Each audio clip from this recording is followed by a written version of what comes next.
topic ngayon sa social media ang ilang cryptic posts na inuugnay sa hiwalayang Kathniel. Kung paano tayo sa social media, kung alam nating pangit, baguhin natin.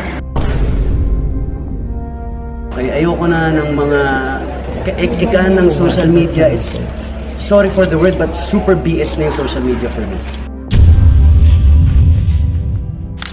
Narito naman ngayon ang mainit na balita sa social media tungkol sa hiwalayang Kathniel. Tara, alamin natin ang buong detalye. Panoorin ang buong video. Kumusta mga idol? Mayroon naman tayong bagong chika sa inyo. Bago yan, welcome sa channel ni Mr. JV.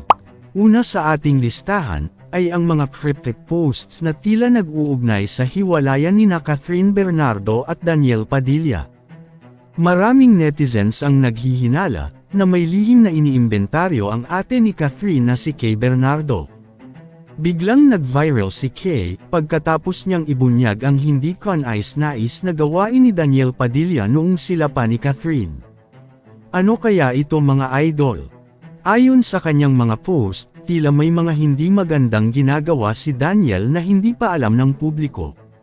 Kaya pala't nag-decide si Catherine na mag-unfollow sa kanya sa social media.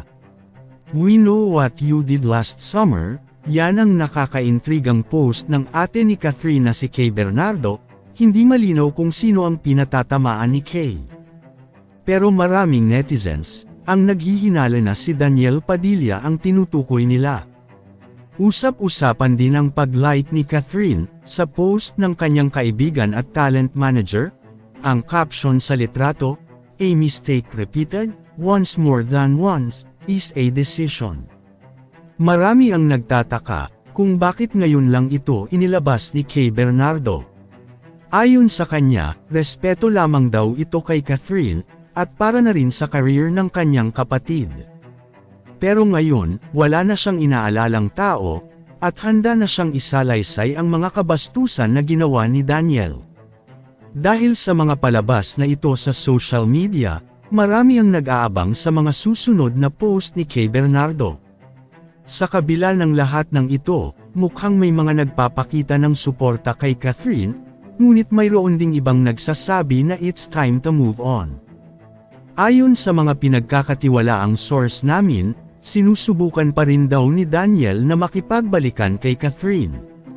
Pero para kay Catherine ay tapos na ang lahat, at wala nang balak na balikan si Daniel. Marami na rin ang naglalabasang balita na palagi na lang naglalasing si Daniel dahil sa paghihiwalay nila ni Catherine. Sa ngayon ang masasabi natin, nakakaawa na talaga si Daniel Padilla sa social media dahil sa walang tigil na pagbabash sa kanya ng mga fans ni Catherine Bernardo. Kayo mga idol, ano ang masasabi nyo sa chika topic natin ngayon? At syempre bago tayo magtapos sa ating video, ay inaanyayahan ko kayo na mag-like sa ating Facebook at mag-subscribe na rin sa YouTube, dahil malaking tulong na ito sa pag-grow ng aking channel, upang mas lalo pa ako na magsipag sa pag-upload ng mga videos na kagaya nito. Hindi naman ako nagmamakaawa sa inyo mga idol, pero sana maawa na kayo. Hanggang dito na lang ang ating video, maraming salamat sa inyong pagtambay, bye-bye!